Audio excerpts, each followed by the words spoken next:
Even if they're convicting, even if you don't like some of the things they say, realize they're there watching out for your soul.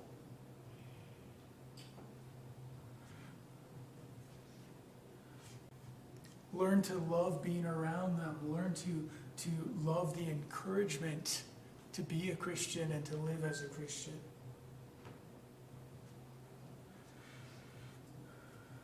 And then remember the end of that verse of verse 17. He says, let them do so with joy and not grief, for that would be unprofitable for you. You know what? I've never been a preacher. I've preached in 4 states and 10 churches, I think, but it's always been a one-time thing. It's always like today where I fill in so that when Richard comes back, you're glad he's back. Right? But I've never been in that position. I've never been in a formally a preacher or any kind of position of authority in the church. But I've been around people who are. And what I can tell you from being around those people is the amount of pain they deal with from people they're trying to help is crazy.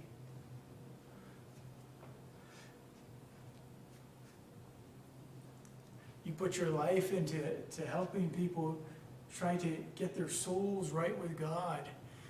And some of those people, all they give is grief, difficulty after difficulty, problem after problem, constant arguing, constant fighting, constant resisting. And yet those people are there to guide their soul.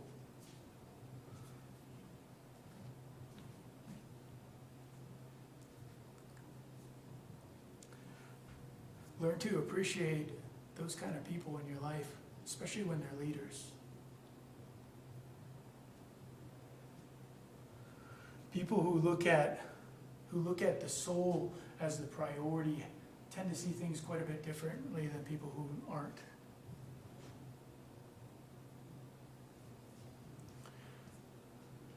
And as a disclaimer, let me just say that, and that is that not all Christian leaders are in this category. Matter of fact, there are unfortunately a whole lot of them who are not. You know, I went through Bible college, a lot of young guys that maybe I'm misjudging them, but they really seemed like they were all about getting people to like them and getting people to follow them. And everything else didn't matter. You know, you look at our religious world, you see a lot of that. It's about money, it's about power, it's about influence, it's about charisma, it's about, I don't know. So not everybody fits in this category, but what I'm saying is when you find somebody that has those traits,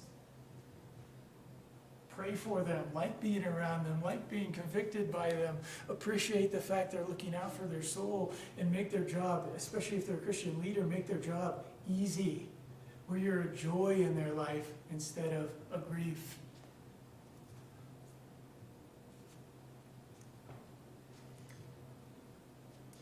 You know, I'd love to tell you that I'm a perfect Christian. I would love to tell you just need to be like me. But I'd be lying to you. You know what? I've been in those places where I've been really, really discouraged in life. I've been in those places where it's like, you know what? I can't do this anymore. I've been in those places where I can't live as a Christian. I've been in those places where it's like, you know, what's the point of even trying to do this anymore? And the point is, I've needed somebody to come to me and say, yes, you can do it. God will help you to do it, so come on, let's go. I've also been that person where I've been really resistant. Maybe incompliant or rebellious would be a better word. But there have been points in my life where, and normally I'm actually a very compliant person, but there have been points in my life where I have said, you know what, I really don't want to believe that. I really don't want to change. I really don't want to give that up. I really want to do whatever I want to do. And again, I've needed somebody to say, come on, you know better than that. You know that's not going to work.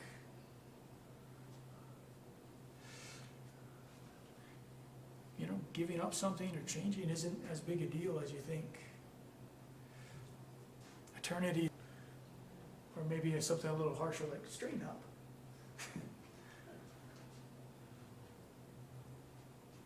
But you know what the point is? I'm glad I've had people in my life that have done that. And sometimes it's not even with words, it's with their actions, it's with their example. Learn to appreciate those people. Learn to pray for those people. Learn to ask God to let those people stay in your life. It's a really important thing. And that brings me to the next section, if you will, though, and that is, so going from appreciating those people and everything else I just said, to how do you become one of those people? How do you become somebody who has a good conscience? How do you become the person who desires to live honorably in everything in life so that you can be that blessing to other people? Well, I mean, first and most obvious, you have to become a Christian, right? 1 Peter chapter 3, verse 21 says that baptism is an appeal to God for a good conscience. You have to become a Christian. You have to have your sins forgiven, obviously, before you can be this person. But once you are there, you know, the second part of that verse is really the big part of the answer of my text verse. In all things desiring to live honorably.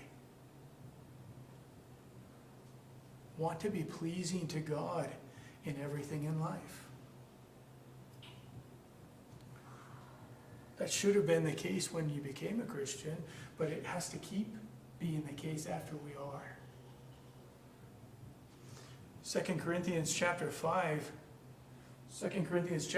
and verse 9 says, therefore we make it our aim, or our goal, whether present or absent, to be well-pleasing to God.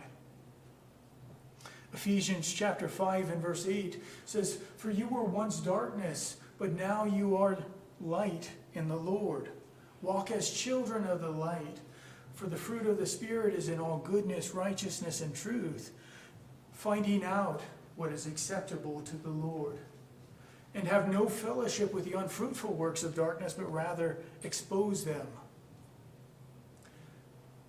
So there's some learning involved in Christianity. You want to be pleasing to God, and so you have to learn how to do it. You have to learn what God wants, what's acceptable to Him. But let me illustrate something to you that I think is maybe the biggest thing in life that hinders us as Christians, or even kills us as Christians. And that is, there was a post on social media fairly recently. I didn't see the post, so I don't know all of the details of it. But it was by a young woman who I'll call a feminist. And she was complaining about her dating experience. And so when she was dating, she wanted a man who would open the door for her, pay for her meals, be protective of her, and on and on and on. You know, all the traditional stuff, right? And she said, the problem is that I can't find anybody that'll do, and anybody that will do that doesn't have my worldview. And she hit it on the head, though, because she said, and I give her credit for that, she said, maybe she asked it in a question form, but can't I have my cake and eat it too? And obviously the answer is no. But that's the thing that even kills us as Christians the most is that exact attitude. I want my cake, but I want to eat it too. There are some things in life you can't have both of. You have to make a choice. But I think that's the human nature. I think that summarizes who we are as people, especially in our current society, really well. We want to have our cake and eat it too. You know, from a worldly perspective, how many people want to be healthy and feel good, but they don't want to have to pay any attention to what they eat? How many people want to, be able to breathe well, to move well, to not have aches and all of that stuff, but don't want to be active or don't want to exercise? How many people want to be out of debt and be able to afford a home or something like that, but they don't want to curb their spending or say no to anything they want to buy? How many people want the commitment of a marriage, but want the freedom of being single? You pick a topic. There's lots of opposites where we really want the best of both worlds. And we even try to have the best of both worlds, but you can't do it. It doesn't work that way. As Christians, we do this a lot too. I want to know the truth, but I want it to agree with me. I want to be pure, but I want to do things that aren't.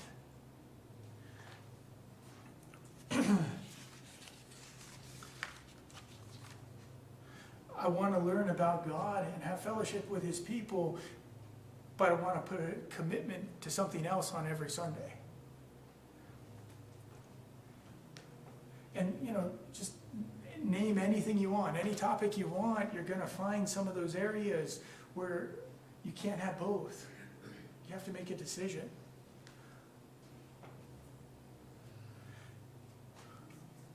Sometimes those things are super easy to see. Other times there's something that's really buried deep, deep, deep in your heart.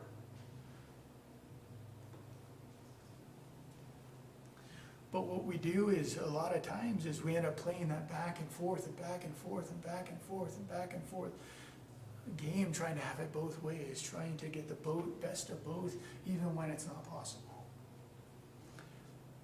This is what the Apostle James called being double-minded. He uses that term twice in his book, in his epistle. James chapter 1 and verse 5. James chapter 1 and verse 5.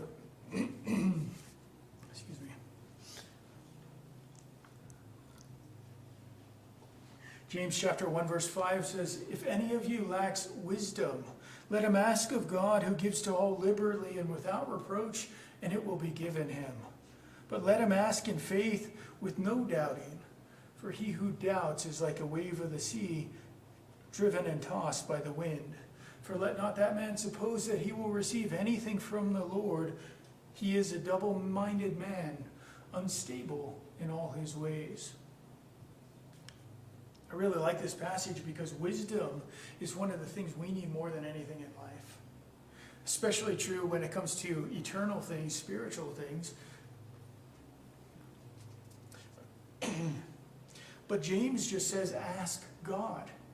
And he says, look, in giving, you have to ask in faith.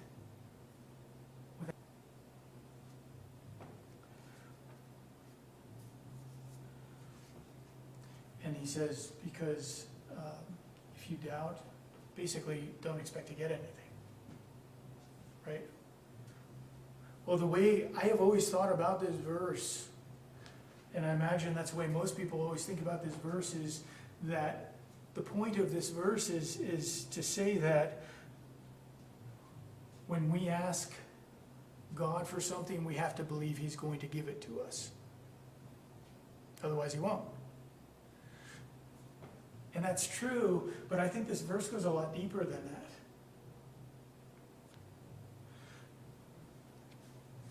because I want you to notice some of what's actually in here.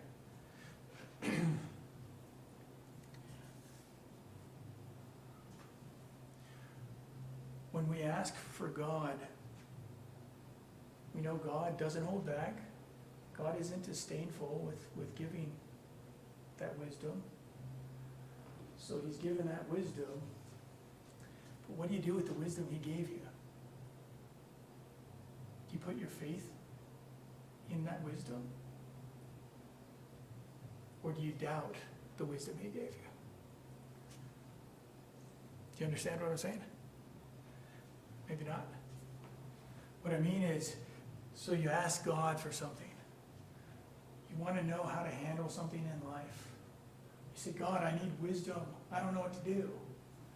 And so then, for an example, we'll take the Bible itself, because it's a clearer example. And so God says, you ask God, I need wisdom in this area, and then you know what? You read something that has that exact topic.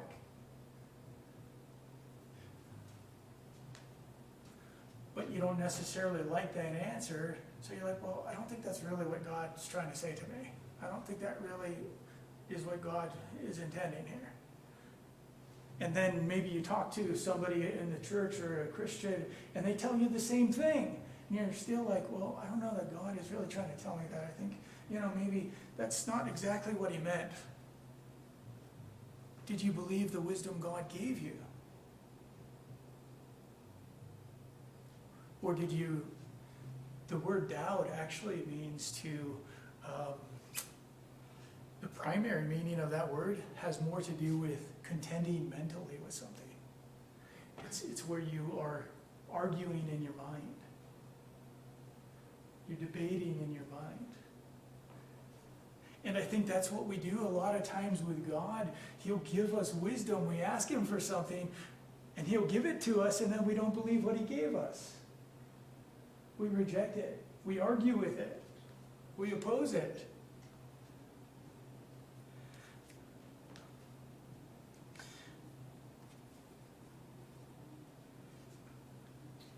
Well, guess what? Doesn't that just make sense? Don't suppose you're going to get anything from God if you don't take it? If God will give to you generously without being disdainful about it, but you won't believe what he gave you, what are you actually going to get from God? Nothing. Why? Because you didn't take it. And that's what the word receive means. Really, to take to yourself.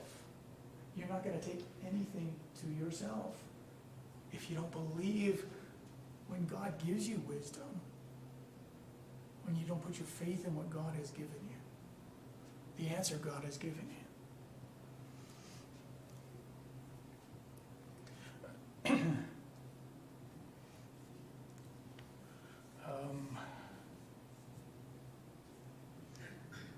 I lost my place on my notes.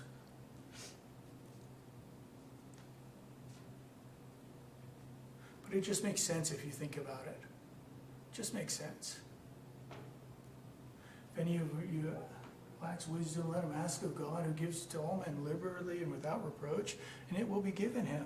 But let him ask in faith without doubting, because he who doubts is like a wave of the sea driven and tossed by the wind. Let not that man suppose he will take anything to himself from the Lord. Why? Verse 8, he's a double-minded man, unstable in all his ways.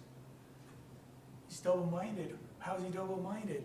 I want the wisdom of God, but then I'll dispute it, I'll doubt it, I'll question it, I'll discard it if it doesn't fit what I want it to be. You see? It just makes sense. That's a person who's going to be very unstable, very inconsistent in life, especially in Christian life.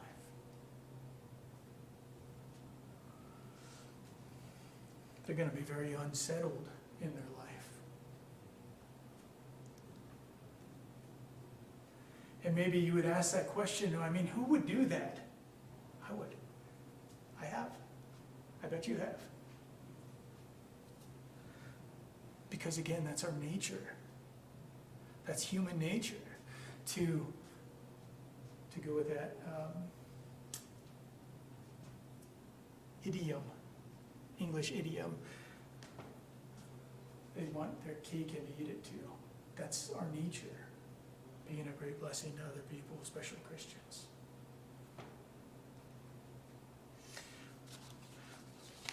Let's look at James 4 real quick and see if you see a similar pattern. James chapter 4. This is the other place he uses that term. James chapter 4, and we'll start in verse 1. It says, "Where do wars and fights come from among you? Do they not come from your desires for pleasure that war in your members? You lust and do not have, you murder and covet and cannot obtain. You fight and war, yet you do not have because you do not ask, not receive because you ask amiss, that you may spend it on your pleasures. Adulterers and adulteresses, do you not know that friendship with the world is enmity with God? Whoever therefore wants to be a friend of the world makes himself an enemy of God. Or do you think that the scripture says in vain, the Spirit who dwells in us yearns jealously, but he gives more grace? Therefore he says, devil, and he will flee from you. Draw near to God, and he will draw near to you. Cleanse your hands, you sinners, and purify your hearts, you double-minded." See, on one hand, we want God's Spirit in our life. We want fellowship of God's people in our life. And then on the other hand, we want our desires in the world.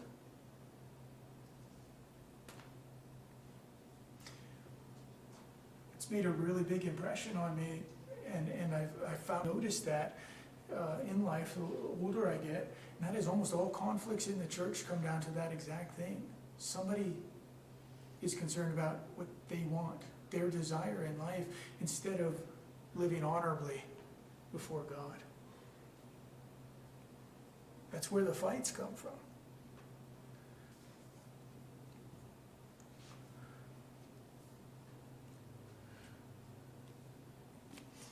But again, we end up being double-minded. We want one thing, and we want another thing that's incompatible.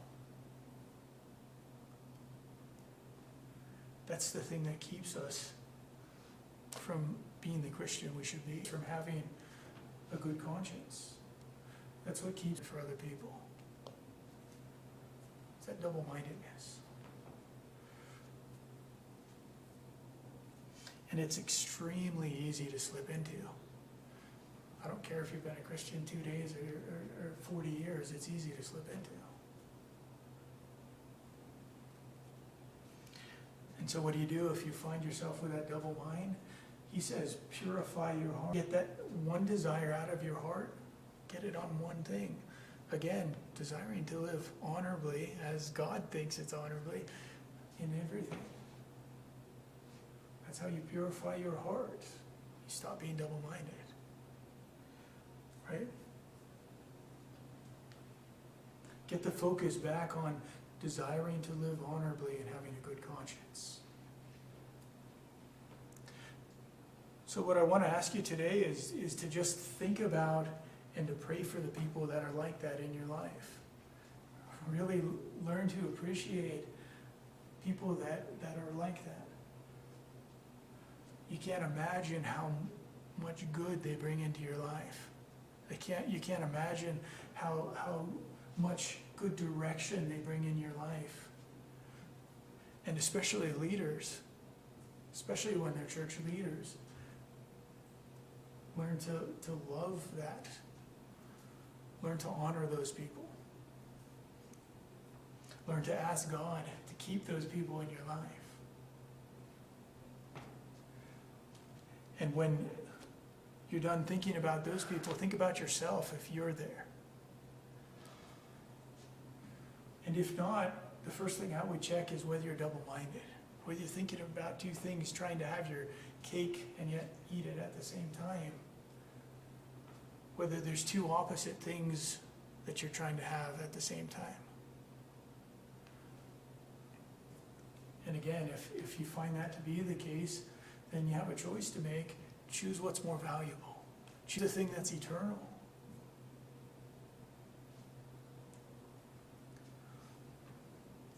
And there's my message off of an odd verse that stood out to me. Thank you very much for your attention, I appreciate it. Sean, would you dismiss this prayer, please?